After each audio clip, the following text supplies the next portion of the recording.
राधे राधे। भागवत गीता बताती है कि आत्मा अजन्मा है। इसे कोई भी मार नहीं सकता, इसे कोई जला नहीं सकता, इसे कोई जल में डुबो नहीं सकता, इसे कोई भी किसी चीज़ से काट नहीं सकता। लेकिन आत्मा को हमेशा भगवान के साथ रहने के लिए उसे बैठना होगा जीवन की इस परीक्षा में। इसी परीक्षा के लिए व्यक्ति ईश्वर से अलग हो जाता है। आत्मा को तो किसी न किसी रूप में पृथ्वी पर जन्म लेना ही पड़ता है और 88 करोड़ योनियों को जीने और भोगने के बाद आत्मा को मनुष्य का शरीर और मन मिलता है। और इस परीक्षा के दौरान वो अपने ही भाइयों, बहनों और दोस्तों के साथ विभिन्न प्रकार की अच्छी और बुरी भावनाओं के चक्रव्यूह में फंसता है। प्रत्येक आत्मा को अपने भीतर के तामसिक और राजसिक विकारों से छुटकारा पाने और सात्विक जीवन में प्रवेश करने का अवसर मिलता है।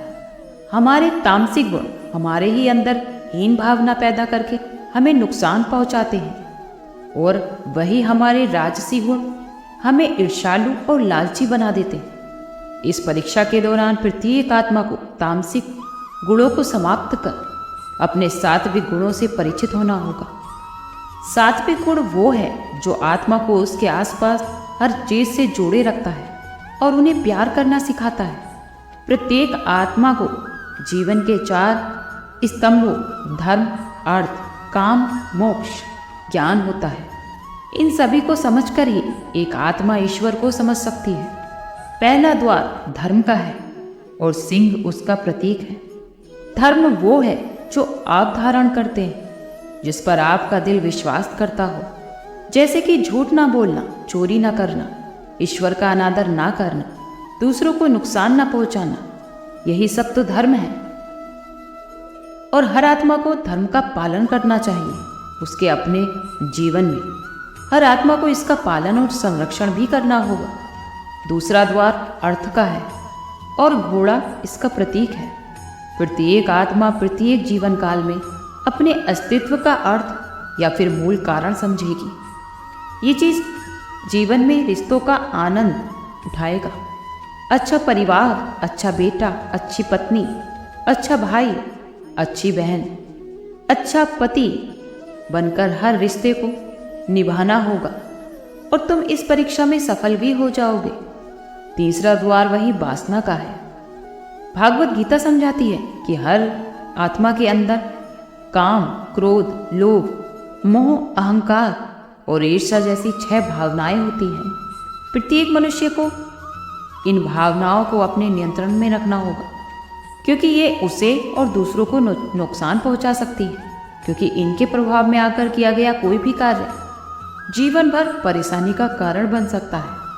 और एक आत्मा संतुष्टि और सरलता के साथ इन भावनाओं को नियंत्रित कर सकती है, हमेशा के लिए जीत हासिल कर सकती है।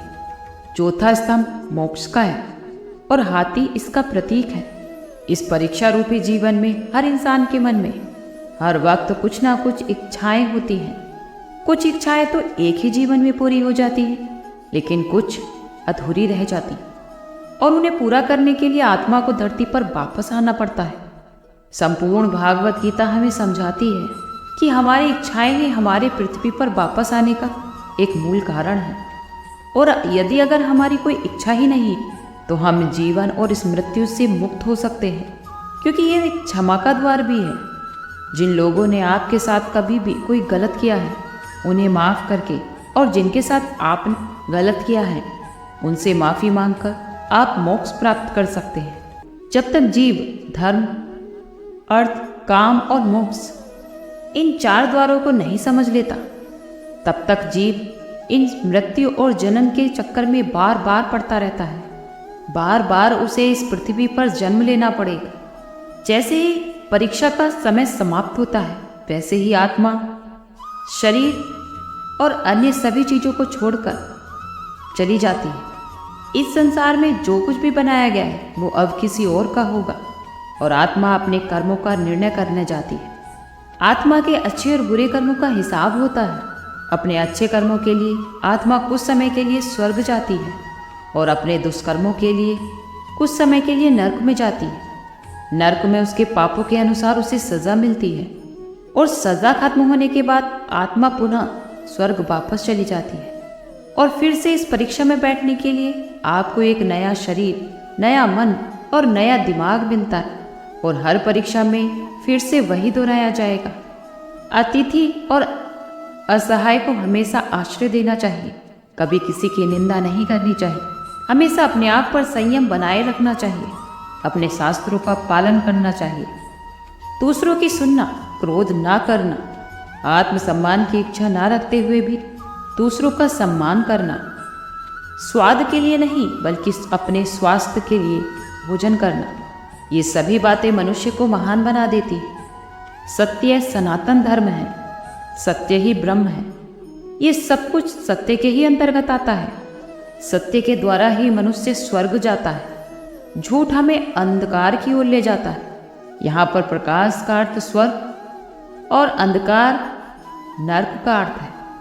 हमेशा सभी प्राणियों को एक समान समझना, हमेशा ईर्ष्या और द्वेष से दूर रहना, शील और लज्जा जैसे गुणों को अपनाना, हमेशा दुष्कर्मों से दूर रहना, किसी को कष्ट ना दे, अपनी इंद्रियों को वश में रखना, अपने मन की पवित्रता को बनाए रखना, हमेशा सत्य बोलना, क्षमा करना, साहस करना और ज्ञान आदि, ये 13 सच्चे धर्म हैं जो अत्यंत आवश्यक हैं और हर व्यक्ति को इनका पालन करना चाहिए।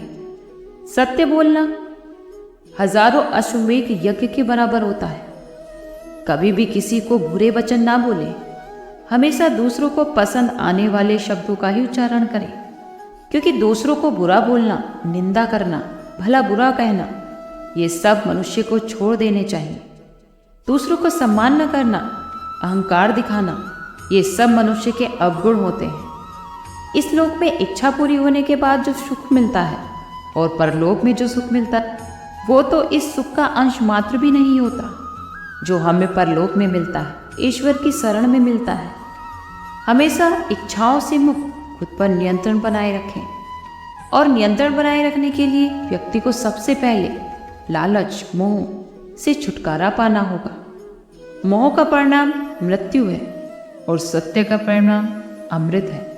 इसलिए मृत्यु और अमृत दोनों ही मनुष्य के वश में है। ये सारा संसार बुढ़ापे से घिरा है, दिन पर दिन मृत्यु उस पर वार कर रही है। सुबह दिन आता है और रात बीत जाती है। तुरंत जागे, अपना समय बर्बाद ना करें, अपने कल्याण के लिए और जगत कल्याण के लिए कुछ काम करें। तब तक आप अपना काम पूर्ण नहीं करते, तब तक मृत्यु आपको अपने साथ ले जाती है। गरीबी को स्वेच्छा से स्वीकार करने में सुख मिलता है। ये खुशी इंसान के लिए फायदेमंद होती है, क्योंकि इस रास्ते पर चलने से ना तो कोई परेशानी होती है और ना ही कोई आपका दुश्मन बनता है। ये मार्ग आपको कठिन जरूर लग सकता है, लेकिन ये मार्ग अच्छे इंसान, उपयुक्त और आसान है। जो मनुष्य पवित्र जीवन जीना चाहता है, ऐसे व्यक्ति के लिए जिसके लिए धन का कोई मोह नहीं होता, उसके लिए इससे बढ़कर ना ही कोई अन्य खुशी है और ना ही कोई होती है। धनवान व्यक्ति को हमेशा मृत्यु का भय सताता रहता है। इच्छाओं को पूरा होने की बजाय छोड़ देना ही बेहतर होता है, क्योंकि त्याग के बिना तो कुछ हासिल नहीं होता। क्योंकि त्याग से मनुष्य को परम सुख की अनुभूति होती है, क्योंकि त्याग के बिना परम आदर्श की प्राप्ति नहीं हो सकती। जब कभी भी आपका मन कोई की तरह अलग अलग बातों से परेशान करने लगे, तो आप अपने मन को समझाएं और उसे शांत करें और अपने आप पर विश्वास रखें कि आप कभी भी अपने साथ बुरा नहीं होने देंगे। जब कभी भी संसार में कोई आपको धोखा दे, परेशान करे, तो आप उससे कभी भी परेशान ना हो, उससे दुखी होना बंद कर दे, बल्कि उससे कुछ सीख ले। इस संसार में हर इंसान अपने आप को अच्छा दिखाने की कोशिश में लगा रहता है, लेकिन इस कलयुग में अच्छा बनने की कोशिश कोई नहीं करता। एक बार की बात है, एक गांव में एक किसान अपने परिवार के साथ रहता था और वो बहुत ही नेक विचारों वाला व्यक्ति था। उसकी एक बेटी भी थी जो विकलांग थी। उस बच्ची के माता पिता यानी वो किसान और उसकी पत्नी अपनी बच्ची को देखकर बहुत दुखी होते थे। उन्होंने अपनी बेटी के पैरों का बहुत इलाज करवाया, लेकिन उसका कोई भी असर नहीं हुआ। इसलिए वो किसान और उसकी पत्नी दोनों ही अपनी बेटी की सेवा में लगे रहते थे।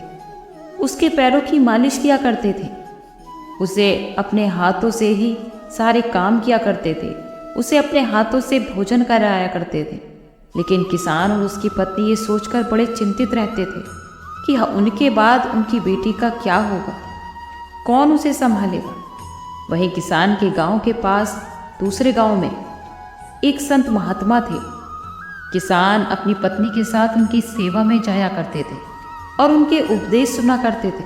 वहाँ पर जितने भी लोग आते थे वो उनकी सेवा किया करते थे। एक दिन जैसे ही महात्मा जी का उपदेश समाप्त हुआ, तब उस किसान ने महात्मा से पूछा कि हे गुरुदेव, हम तो सब अच्छे काम करते हैं, हम दूसरों की सेवा करते हैं, हम तो किसी को दुखी नहीं करते, फिर हमारे साथ ऐसा क्यों हुआ। ये सुनकर महात्मा जी ने अपनी आंखें बंद कर ली और कुछ देर बाद आंखें खोली कि मैंने तुम्हारा पिछला जन्म देखा और ये सब तुम्हारे पिछले जन्मों के कर्मों का ही नतीजा है। पिछले जन्म में तुम्हारा एक पुत्र था, एक बहू थी जो तुम्हारे साथ रहते थे। पुत्र नगर के बाहर राजा के यहाँ नौकरी करता था और बहू तुम्हारे साथ रहा करती थी, और तुम अपनी बहू को बहुत परेशान किया करते थे। और वही बहू आपके घर में आपकी पुत्री है। एक दिन वो बहू अपनी सहेली के साथ मेला देखने गई। आप अपनी बहू के साथ बहुत ही दुर्व्यवहार किया करते थे, उसे उल्टा सीधा बोला करते थे। आपके बुरे वचनों को सुनकर आपकी पुत्र वधू बहुत दुखी रहती थी, लेकिन फिर भी वो आपको कुछ नहीं कहती थी। और एक आपके पास दुधारी गाय थी जिसकी आप बहुत सेवा किया करते थे। एक दिन वो बहू अपनी सहेलियों के साथ मेला देखने गई। जब वो वापस आई तब आपने गुस्से में उस पर छड़ी फेंक दी जो उसके पैर में जा लगी और उसके पैर की हड्डी टूट गई। वो एक पैर उठाकर चलने लगी। वो जीवन भर उससे पीड़ित रही। इसीलिए उस बहू ने ही आपके घर में दोबारा जन्म लिया है, आपकी बेटी के रूप में। वो आपसे अपना हिसाब बराबर करने आई है। जैसे पिछले जन्म में तुमने उसे रुलाया था, वैसे ही इस समय वो तुम्हें रुला रही है। भले ही तुम वो गाय हो जिसके कारण तुम्हें पवित्र मन मिला है, तुम्हारे साथ कुछ भी बुरा नहीं हुआ है, बल्कि तुम्हें अपने कर्मों की सजा मिल रही है। इसलिए तो कहते हैं कि हमेशा अच्छे और नेक कर्म करने चाहिए। हमें कभी भी किसी को दुखी नहीं करना चाहिए, क्योंकि आज अगर हम किसी को दुखी करेंगे तो कल उसी दुखी का सामना हमें भी करना पड़ेगा। इसलिए हमेशा सत्कर्म करिए और यही कोशिश करिए कि आपकी वजह से कोई दुखी ना हो। आज के लिए इतना ही। कल फिर मिलते हैं एक नई वीडियो के साथ। खुश रहिए, स्वस्थ रहिए।